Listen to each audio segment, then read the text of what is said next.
Well, hello, sisters and brothers and others of us floating around in the little speck of dirt we call the earth.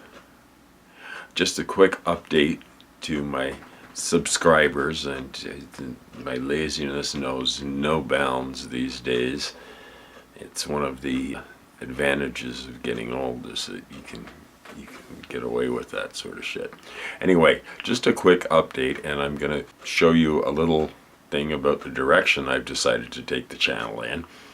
I'll still be posting little updates and things, but I want to work on projects that take a little longer and are more serious. So, always one to jump in over my head. I've decided to create a 10-part series about the roots of American oligarchy.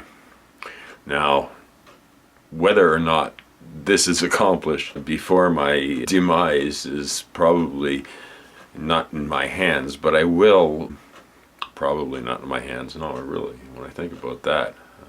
Oh shit, I'm a fatalist anyway. Back to what I was saying, I get distracted sometimes, you know. It's like Indian inhalation exercises that I do make me distractible. Anyway, what I am doing is the roots of oligarchy, and going from the election of Ronald Reagan till the present day. This is a huge undertaking, and I have to do it part-time. So I'm still going to post little short videos and updates and things, but I want to make some actual more serious stuff, and I do not want to lose my audience. So this has been a dilemma for me. Shall I work on something that's going to take me a lot longer, and then by the time it's finished, my audience is gone, and I put it on YouTube and it gets 3 views, right? I was going through my closet the other day, and I found a memento from the 80s that I didn't realize I still had. It's a little booklet from Mother Jones magazine called "To Err is Reagan," and there's some pretty funny quotes from Ronnie Reagan's, the grandfather of plutocrats in the 21st century. It has often been said that history is written by the victors. Nowhere is this more true than in the relentless class war waged on the working class over the past 40 years. So much revisionism has gone unchallenged in the age of continued consolidation of corporate media that this video is my humble attempt to set the record straight. Over the past 40 years, history has been rewritten. This story is about how corporate media transformed a B-grade Hollywood actor into a fake heroic icon. No doubt there will be many who disagree with this point of view and are still part of the brainwashed masses. The story really begins in the year 1980 with the failure of Operation Eagle Claw, Carter's rescue mission for the hostages held in Iran.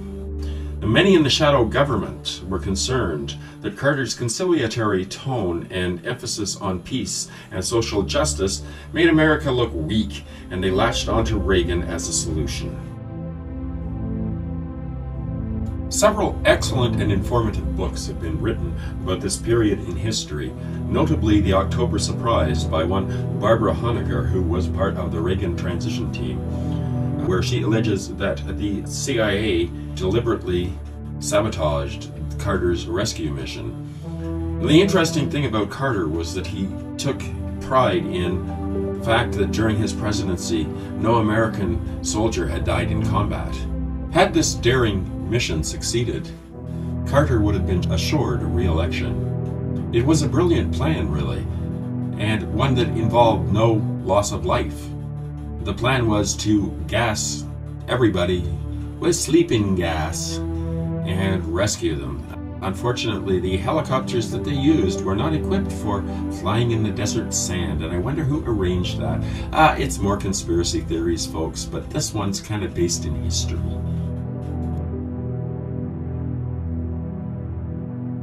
I promised you 4 years ago that I would never lie to you, so I can't stand here tonight and say it doesn't hurt.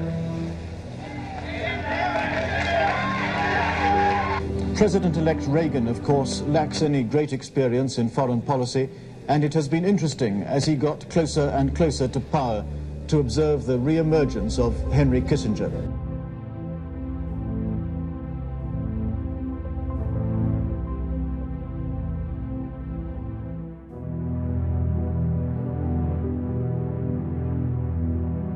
Of course, no analysis of this period in history would be complete without discussing the rise of the religious right.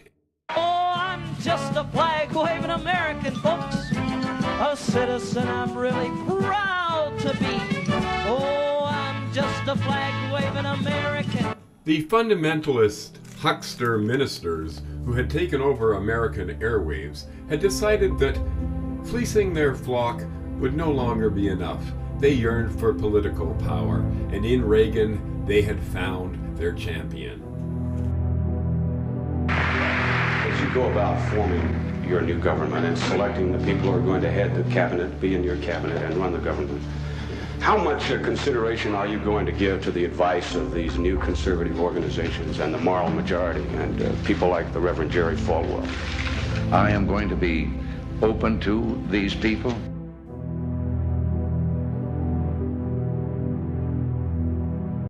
So enough of negativity, enough of yelling and screaming without doing anything.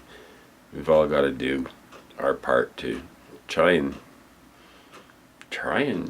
change some of the insanity that we see going on all around us. Whatever small way you can do that. You think about the big picture too much, then it becomes completely overwhelming and you can succumb to just this feeling of helplessness. But we're never really helpless. Is the pen still mightier than the sword? Probably. Those truisms are still around for a reason.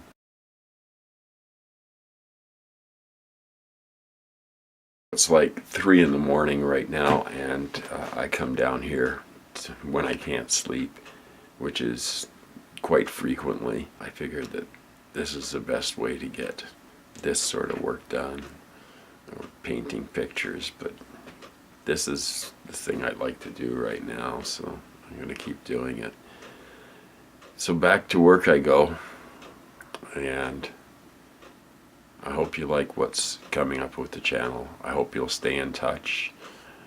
I hope that we can all reach out to one another as a collective that can be more powerful than the individual. And with that thought, I will bid you all good night, and I'll see you the next time I'm down here and I can't sleep. Good to see everybody. See, I'm getting more used to talking in front of the camera because I just picture my audience all naked. It's interesting thought. Nah. Oh, no. No. Oh, no. No. Strike that.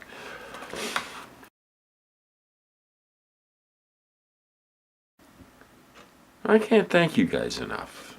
You give me a sense of purpose a lot of times.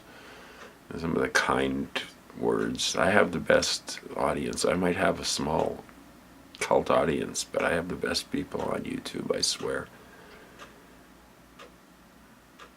I don't even get nasty comments anymore.